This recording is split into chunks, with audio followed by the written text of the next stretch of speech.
Falcon Punch! Level up!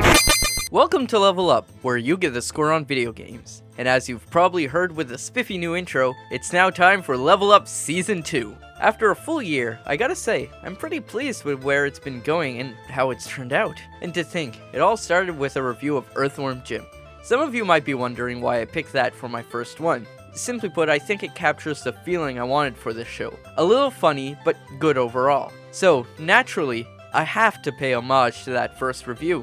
Here's Earthworm Jim 2, once again available for a lot of consoles, but I'll be playing it on the Sega Genesis. I'm here to save a princess! The story is pretty much the same, but with the omission of Queen blah blah blah slug for a butt. Yeah, so much for being the final boss, eh?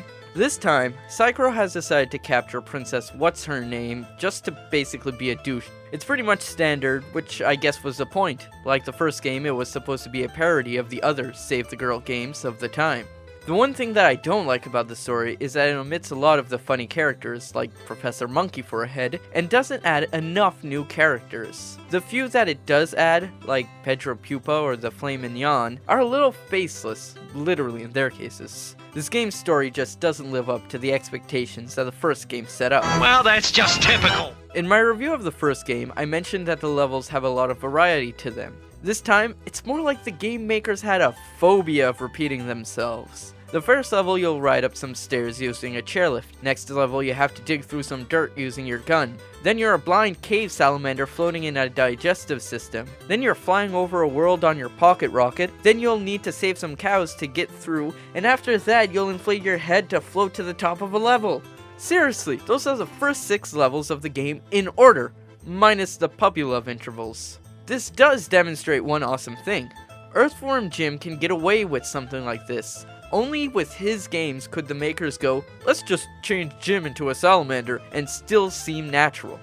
Of course, the new levels were expected, so there are some more changes. This time around, Jim has more guns. He has a homing missile, hopefully you'll get the pun when you play, a 3-finger shot, which is as awesome as it sounds, a bubble gun, which is as lame as it sounds, and a kill-all shot called the Barn Blaster. Not only can Jim find new guns, but he can also find new power-ups, which will give him extra continues or 200% health. Another change was the addition of Snot. Basically, you'll have to send Snot out of your backpack to swing off a ceiling, or you can use him as a parachute to slow your descent. The problem is that Jim already had these abilities in the first game, so that change was just superficial. Hope I can get my deposit back on him. In the last review, I didn't talk about the graphics or the music and just grazed the sounds. This game pretty much matches most of those aspects, so consider this a make good. Seeing how ridiculous and cartoony the concept and characters already were, they decided to make that the look of the series. This is fitting, but doesn't always work. Some things will need to be more detailed and therefore clash, while others won't have enough detail and look flat. The sound effects are pretty good in both games and haven't changed much. But where both games really shine are their soundtracks. And honestly, I think Earthworm Jim 2 has a better one, using a couple of classical tracks to round things out. Noticeably, Funiculi Funicula, as used in the Puppy Love stages and the background music to this review.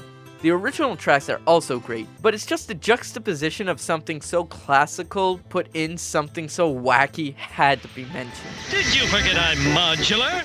If it sounds like I'm disappointed with Earthworm Jim 2, it's probably because I already talked about the first Earthworm Jim, and since nothing else has changed, the tiny changes they did are all I have to talk about, pretty much forcing me to nitpick. Still, this is Earthworm Jim's grand return, and it was less than what I'd hoped for. It feels a little all over the place, and the story seems dull this time around. All the good points come from the last game though. This is still a really solid platformer, it's funny, the levels are fun, etc.